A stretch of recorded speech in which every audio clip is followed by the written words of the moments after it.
for asking you to present on this is many of us, we really do not know what is there, the social benefits for the low vision patients or blind people. It is not only for the glaucoma, it is, I think, the entire spectrum of low vision. Thank you, George, once again. It looks like when I'm going to talk about the driving and reading and walking, most of them we have already driven them out of this hall. The hall looks a little thinner now. Anyway, I would like to say thanks to the AWS scientific committee for accepting my instruction course to be presented here. So for next 10-15 minutes, I'm going to discuss with you about the reading, walking and driving with glaucoma. And definitely I can see that Dr. Passett is feeling very happy about the OSD related glaucoma because she is from Luminous. So with the lasers, I think you may have little better quality of vision.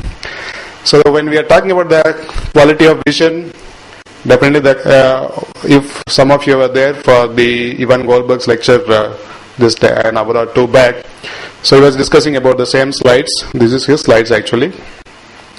When you look at the conventional view, the quality of life seems to be only in the last stage of the disease, it seems to be a little bit affected. But in the true sense, if you see a little bit more accurately, probably it starts declining much earlier than what we expected.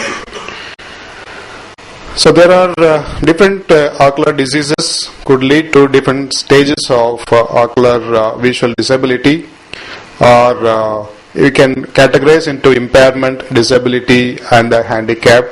The disability and handicap is the two entities which is very important because this is the one which is going to cause a lot of problems for the patients. The impairment, of course, it is going to cause little lesser, but disability and handicap is going to be much more damaging.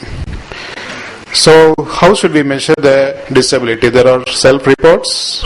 So the positives of these self-reports could be it captures the perception of the disease.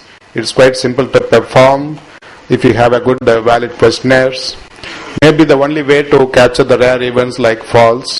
I would like to really acknowledge Dr. Pradeep Ramalu for his, some of the slides are from Pradeep. And the negatives are the subjective bias in those aware, because they are aware about their disease. And it is very subject to placebo effect in the interventional trials. When you are looking at the observation of the task performance in the clinical setting, the advantages are it avoids reporting bias, more intuitive outputs. But the negative side is it is an artificial setting and more efforts are required to gather the patients and data. When looking at the evaluation of free living individuals, this is probably the most relevant setting, but it is not easy. It is going to be the hardest one, but it has more confounding factors as well. So when you are looking at the disability, we have to look at it in a very different angle. There are at least 4 different angles we can think about. There's going to be restriction in the activity. There's going to be task is going. They may feel the task is going to be very difficult. They may have fear when they walk, especially. They may feel that they're going to trip down and fall. And also they have inability to perform the task. These are all some of the different angles which we may have to think about when the patient has a little disability in the vision.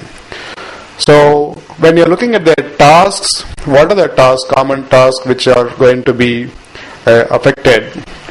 When you're looking at that, the problems are more, the patient complains is vision in lighting extremes, mobility outside the home, reading and seeing details and the social interactions.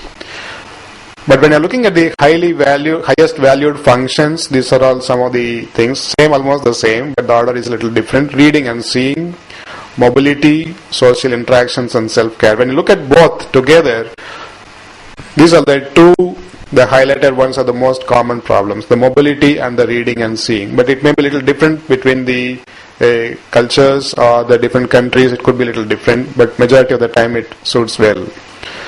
So I'm going to talk to you about the reading, driving and walking part of it. When you're looking at the reading, the complaints is they are not able to read. That is about almost 40% of the patients. They feel there is some complaints in the reading habits with the glaucoma, and especially they may have more trouble with the near activities in bilateral glaucoma. And the mechanism, when you're looking at it, because there is a very minimal field, they have to search for the lines. They may feel that they're skipping the lines, especially when they're reading. So that is one of the very common complaints we hear from the patients. And also, is it really slower when they read? Yes, definitely yes. We'll see some more slides on that. Especially when the patient has bilateral advanced glaucomas, definitely they do have problems in reading. This is one of the studies done at the Salisbury Eye Evaluation. This is the inclusion criteria and some more inclusion criteria. So they have taken the grade level between 6th to 9th grade. Non-scrolling computer screen was shown with their glasses on. So speed was determined from the number of words correctly read out. We can see that when you have unilateral glaucoma from the reference that is the normals, it is decreased, and bilateral glaucomas are much more decreased. But when we are talking about the bilateral glaucoma, is that all bilateral glaucomas they do have a problem? It is not so. When you have early glaucoma, then the problems are little lesser. But when you have bilateral severe disease, you can see the decibel values are slowly going down with the mean deviation from 1 decibel to 23 decibels. Then you can obviously see the reading speed has become much, much lesser. So, moreover, these patients, they do have early fatigability when they have glaucoma, not the normals. But as the age increases, the glaucoma is there, advanced glaucoma, and as a disease nature itself, they have a fatigability, and then the severity also plays a very critical role. And this is another example which shows that bilateral severe glaucoma, you can see the reading speed which has become much, much worse. So when you are looking at the walking in glaucoma, you can understand that many of your patients, when they walk in itself, they will have a very searching type of walking, because their field is so restricted, and also their contrast sensitivity is also much, much lower. So they do have a difficulty. 40% of them, they describe the difficulty with walking related tasks. And the mechanism is that they have a little bit of, when you have a bilateral glaucoma, there is a problem in the balance, and also they have more postural sway. So they have restriction, and also definitely they do have a fear. Even in the normal surface, when they walk, they may feel there is a step, because many of them, they do have a lower field defect. So they feel that they are going to trip down. So that is obviously many times we can see that in our patients. So there we may have to ask these two important questions. One is, do individuals with some vision loss from glaucoma in both eyes walk less than the control subjects? We don't know. Or do these individuals leave their home less and have more restricted travel patterns? Sometimes yes, sometimes no. But when you have advanced glaucoma, definitely yes, in both the cases. You can see from these slides. So the glaucoma suspects, or the early glaucomas, when they have a very less decibel loss, the mean deviation is between 1 to 3 or 1 to 5, then the problem is much less. So this is the daily steps on an average. When you're looking at the most visual field loss, that is varying from 7 decibels to 28 decibels loss, then you can obviously see that the number of steps has become drastically less. So when the patient has very advanced glaucoma, definitely they do have problem on walking and reading. So when you are looking at the driving, though many of our own population may not drive, but still it is very important. Quite a good number of them that do drive. So you can see that what is a 10-degree field and what is 20 degrees and what is 30 degrees.